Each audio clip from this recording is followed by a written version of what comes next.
Hey y'all, well the battery went down on the Jeep just overnight. It had been starting just fine, but anyway, the fan, as it turned out, stayed on and killed it. And so I started looking on YouTube and I found that there's a relay. I checked the box over there, but all it has is a fuse in the fuse box, and if the fuse was bad the fan wouldn't come on at all. But it turns out right here by the horn, just next to the horn, is a little fan relay. Now the fan relay looks something like this, and this back end bolts up to the back, kind of the driver's side headlight. You can see there's some pins on the inside, and that's power and ground, and I think there's one that comes from the temperature sensor. But anyway, that's pretty much what you're going to be looking for. Now once you get that little fender bracket released, there's kind of a little push pin, and even then it's kind of hard to get this thing to uncouple. It's married up pretty tight, so I'm going to push it with one hand hopefully, and my left hand will cooperate, and then try to get another screwdriver to separate the two. There we go. Now I think we're going to get that clip loose. Come on, baby. Give it on up.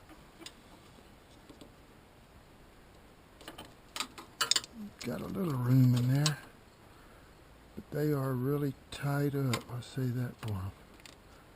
There we go. Okay. There's that bad dog. We got the new one.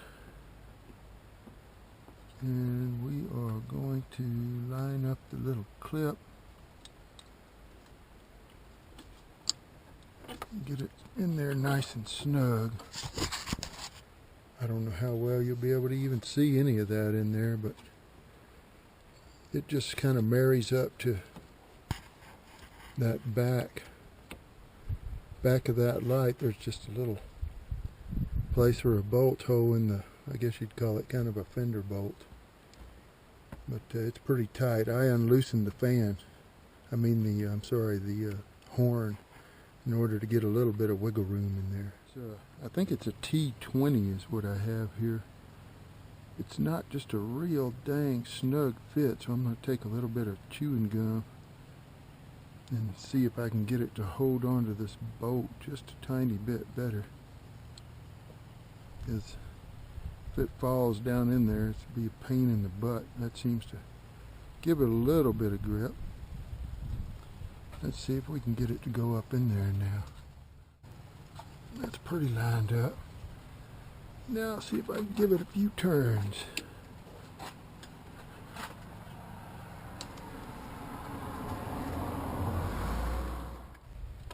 See if we can get a ratchet on that baby and give it a few cranks.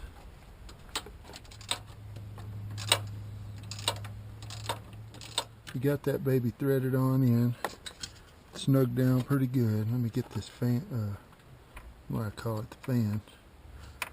It's the horn. Tighten it back up. I just loosened it just to get a little bit of wiggle room. There it is. Finally got it tight. Alright. The relay is tightened down and plugged in. The horn is tightened down.